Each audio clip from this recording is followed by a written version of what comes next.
G'day guys and girls, Kieran W French back with another 4-wheel-drive Friday video. Today's Friday video is all about tyre rotation. I thought it was about time that I rotated the tyres from the back to the front. I have been driving on these tyres for a while now. Went to Robe, we went to Otways. We've done a lot of forward driving. My back tyres are getting, I don't know, a little bit chewed out than my fronts. And also I would like to rotate the rear tyre as well. This just has a better lifespan on these tyres. These are super aggressive 33s on a 16x8 rim. I bought these from Huntsman Trailers. They're in Carrum Downs. So all I'm going to be doing is pretty much jacking the car up, swapping the front to the back, and then the back to the front, figuring out which tyre on the rear has been chewed out the most, and then swapping the rear tyre on the swing arm, pretty much just swapping tyres around at the moment. So also on top of that, I have moved the smaller aerial to this side. I have put a bracket on, just needs to be bolted up, and then wiring all the way through. So that's going to be another video why I'm running 2 aerials and how I can run 2 aerials. Nice easy DIY install going on there. As you can see, front tires look pretty good actually. They still got the little knobby bits, the indicators. I did notice on this rear tire that it was chewed out. That can be due to not the right tire pressures for the terrains as well, so these can be chewed out quite easily. So for doing this, most 4-wheel drivers, any motor enthusiasts really would know what I'm talking about, know exactly the tools they need. But there is some people out there who are getting into forward driving and don't know and understand the tools that they need in their car. So one of these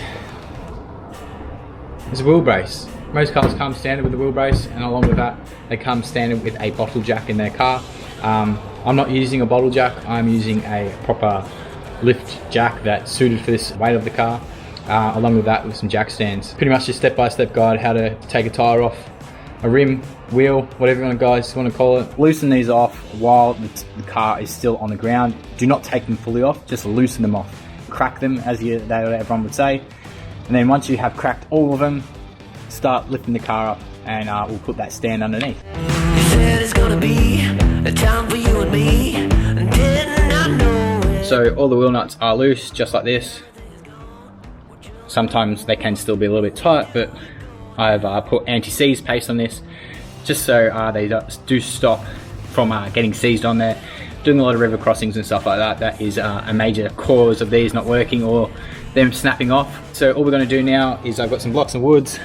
I'm going to go underneath the car, just like this.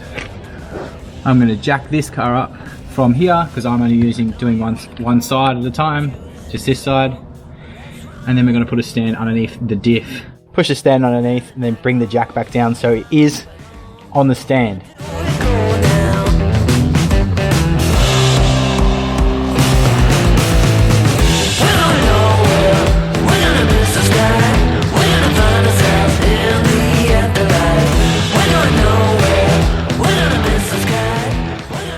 So one thing you do need to do as well, once the car is jacked up and the wheels off the ground, I've somewhat tightened these up. They're not super tight, because you would like to tighten them when the tyre is back on the ground.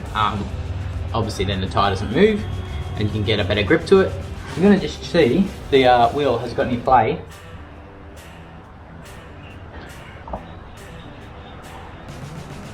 Can't feel anything, which is good. So that doesn't mean I need to do any wheel bearings. That's one thing I do not want to do right now. We're going to do that to all the wheels. So for anyone that doesn't know how to check a wheel bearing, you grab it 12 and 6 and pretty much rock back and forward.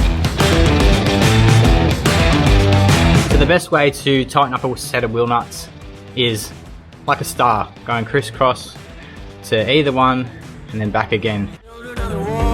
Where do we go now?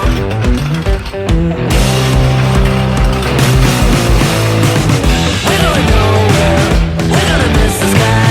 We're gonna find ourselves in the afterlife. We're going nowhere.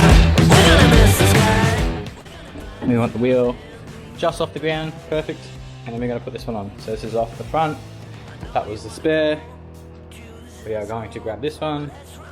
We need that. Let's just do a time lapse.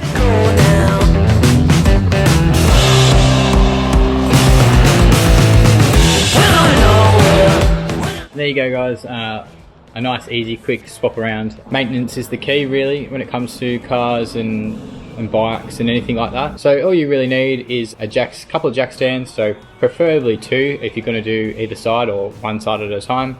A wheel brace, which is that red one you saw before me holding, and just some time and some space really.